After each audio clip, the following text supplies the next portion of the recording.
এক দিনের মধ্যেই হয়তো একটা সিদ্ধান্ত আসা যাবে যে ওনার লাইন অফ ট্রিটমেন্টটা কী হবে। ওনার যদি বলেন যে অন্য কোথাও যেতে হবে, তখন স্বাভাবিকভাবেই সবাই মিলে এই সিদ্ধান্ত নিতে হবে।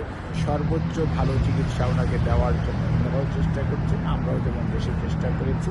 কিছু কিছু এখনও বাকি আছে, কারণ ওনার শারীরিক অবস্থা আপনারা আগে থেকেই জানেন যে উনি actually liver disease, kidney disease এবং হৃদরোগের সমস্যা, সেই সাথে আপনার দীর্ঘদিনের অস্টিওআর্থ্রাইটিস এবং rheumatoid arthritis, diabetes, blood pressure এগুলো তো আছেই। সেইগুলো নিয়ে ওনার যে শারীরিক দুর্বলতা, এটা বেশ একটা কমপ্লেক্স সিচুয়েশন। কাজে এখানে সবসময় কিছু না কিছু আমরা সবসময় পরীক্ষার কথা বলি, কিন্তু পরীক্ষার কোনো শেষ আজকে যেটা মনে হবে যে শেষ, কালকে আবার মনে হয় নতুন একটা কিছু করা দরকার। কাজে ওনার শারীরিক অবস্থা সত্যিকার অর্থে আমরা বাংলাদেশের চিকিৎসকরা যে চিকিৎসা ওখানে দেওয়া হচ্ছিল, আলহামদুলিল্লাহ সেই চিকিৎসার ব্যাপারে এখানকার চিকিৎসকরা সবাই খুবই প্রশংসাও করেছে এবং একমত। এবং সর্বোপরি এখানকার চিকিৎসার সার্বিক তত্ত্বাবধান করছেন বিএনপি ভারপ্রাপ্ত চেয়ারম্যান সাহেব, আমাদের বিএনপি মালিক ভাই সভাপতি প্রফেসর সাহেব সহ সবসময় সার্বিকভাবে সর্বোপরিভাবে সাথে আছেন।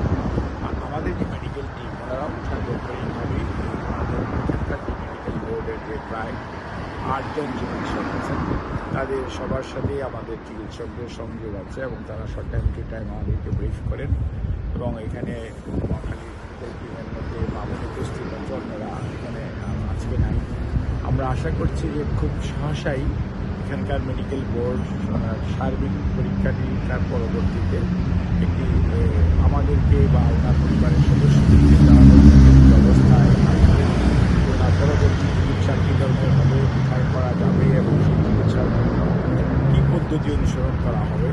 তবে সর্বোপরি ওনারা যেটা বলেছেন সবসময় মনে রাখতে হবে, ওনার এতগুলি অসুস্থতা দীর্ঘদিন যাবৎ বিভিন্ন কারণে হয়েছে, সেটা আর বলার অপেক্ষা রাখে না, আমরা দীর্ঘ সময় বলেছি। কিন্তু ওনার বয়স এবং সব কিছু মনে রেখে আমাদের মনে রাখতে হবে যে সর্বোচ্চ ভালো চিকিৎসা ওনাকে দেওয়ার জন্য ওনারাও চেষ্টা করছেন, আমরাও যেমন দেশে চেষ্টা করেছি। কাজেই এই মেডিকেল বোর্ড এবং আমাদের সদস্যরা সবাই মিলে ইনশাল্লাহ 2-1 দিনের মধ্যেই হয়তো একটা সিদ্ধান্ত আসা যাবে যে ওনার লাইন অফ ট্রিটমেন্টটা কী হবে। পরবর্তীতে সে অনুযায়ী ব্যবস্থা বা চিকিৎসা চলবে। কিন্তু আপনারা তোমার জন্য আমরা সবার কাছে ওনার সুস্থতার জন্য, ওনার রোগ মুক্তির জন্য আল্লাহ রাব্বুল আলামিনের কাছে, আমাদের দেশবাসীর কাছে দোয়া করার জন্য সবাইকে আমরা ওনার পরিবারের পক্ষ থেকে, ওনার পক্ষ থেকে দোয়া করার জন্য অনুরোধ করেছেন। আপনাদের মাধ্যমে সেই দোয়া করার জন্য সবাইকে আহ্বান জানিয়েছেন। শিয়া বাটার ও ভিটামিন ই সমৃদ্ধ lily glam beauty soap. Lily, always beautiful. বিষয়টা হচ্ছে কি, আপনাকে আমি বলি যে অ্যাকচুয়ালি নির্ভর করবে এটা শারীরিক অবস্থার উপর। আমরা এক সময় চিন্তা করেছি ওনাকে কোনো অবস্থাতে স্থানান্তর করা যাবে না, সরকারের প্রতিবন্ধকতা ছিল, প্রতিনিধি ছিল, করা যায় না। কিন্তু আলহামদুলিল্লাহ একটা পর্যায়ে এসে আমরা আজকে লন্ডনে ওনাকে নিয়ে আসতে পারা গেছে। কাজে এসকেও যদি পরে কোথাও নিয়ে যেতে হয়, কোনো কারণ প্রয়োজন, সেখানকার চিকিৎসকরা যদি বলে, তো আর আমরা চাইলেই হবে না, নির্ভর করবে মেডিকেল বোর্ডের সদস্যরা কী ধরনের মতামত দেন।